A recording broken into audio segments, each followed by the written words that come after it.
नमस्कार साथियों, यह YouTube का PH नेटवर्क। मैं हूं प्रदीप हुंडू। आज हम बात करेंगे जो चार्जशीट सोनिया गांधी और राहुल गांधी के खिलाफ नेशनल हेराल्ड केस में दायर किया गया है। इस सिलसिले में जयराम रमेश ने धमकी दी है कि हम चुप बैठने वाले नहीं हैं। इसका मतलब ये वो चाहते हैं कि वो कानून अपने हाथ में लेंगे। अगर उनको ये जानकारी है कि उसमें उनकी इन्वॉल्वमेंट नहीं है तो उनको डरने की क्या ज़रूरत है। ये साबित हो रहा है कि कुछ दाल में कुछ काला है या पूरी दाल ही काली है। इस सिलसिले में ये बताना चाहेंगे जो AGL है, AGL का एसोसिएटेड जर्नल लिमिटेड, उसका किराया वगैरह वो यंग इंडिया ले रही थी, क्योंकि सोनिया गांधी ने सोनिया गांधी को लोन लिया था, फिर सोनिया गांधी ने लोन माफ़ किया। एक जगह पर तो कांग्रेस प्रेसिडेंट, एक जगह पर यंग इंडिया की चेयरपर्सन, तीसरे स्थान पर ये इसकी नेशनल हेराल्ड की रिप्रेजेंटेटिव बनकर खुद ही लोन दिया, खुद ही माफ़ कर दिया, खुद ही परचेजिंग की, नेशनल हेराल्ड को बेचा, खुद ही खरीदा है दूसरे नाम से, यंग इंडिया के नाम से। ये मैं यहाँ पर बताना चाहूँगा, जो यंग इंडिया है, पहले भी मैं बता चुका हूँ, 1938 में स्वतंत्रता सेनानियों ने उनकी नींव डाली थी। लेकिन जब ये यंग इंडिया की अभी ये हालत है, उसमें 38% राहुल गांधी के शेयर है और 38% सोनिया गांधी के हैं।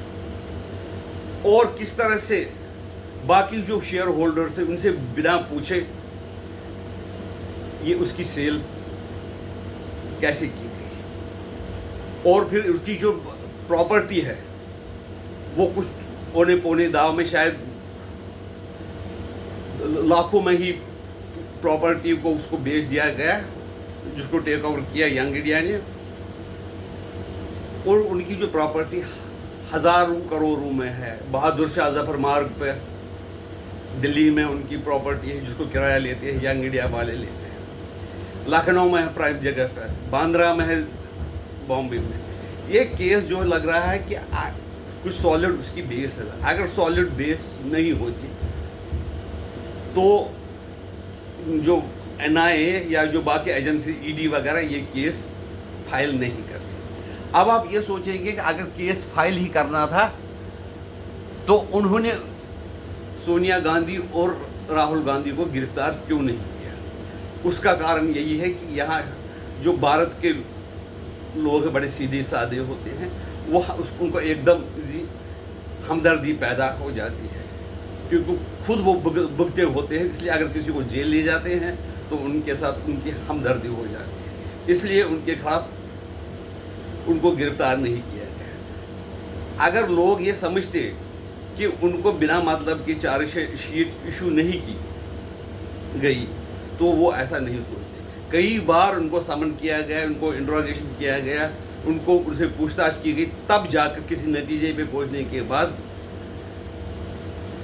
जो एजेंसीज है, एनफोर्समेंट डायरेक्टरेट एजेंसी ने, उसने उनके खिलाफ, राहुल गांधी और सोनिया गांधी के खिलाफ चार्जशीट दायर। और ये जो न्यायिक प्रक्रिया है, सब जुडिस है, अपने तरीके से चले। लेकिन ये लोग हैं, ये जो जयराम रमेश और दूसरे लोग हैं जो कहते हैं हम इसको हम लाइंग डाउन नहीं करेंगे। हम शायद उनका ये कहने का मतलब है कि हम सारे हिंदुस्तान में हालात ख़राब करेंगे और देश को बर्बाद करने की कोशिश करेंगे। लेकिन ये जो मोदी जी है और अमित शाह जी है, वो कानून का रूल लागू करने में सक्षम है।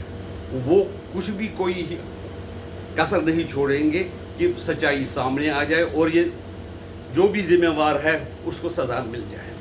दूसरी बात है कि यही कांग्रेस वो है जो कि वक्फ कानून के विरोध में है, जबकि वक्फ कानून जो था वो किसी भी जगह पर उंगली रख के वो वक्फ की प्रॉपर्टी हो जाती थी। ये कांग्रेस ने कानून किए थे 1995 में और 2013 में अमेंडमेंट की थी। ऐसे कांग्रेस और दूसरे जैसे सो कॉल्ड सेक्युलर दल अगर भारत में रहे, शासन में रहे, तो देश की हालत खराब होने में ज़्यादा देर नहीं लगे। आपकी क्या राय है इस बारे में, हमें अवगत कराइए।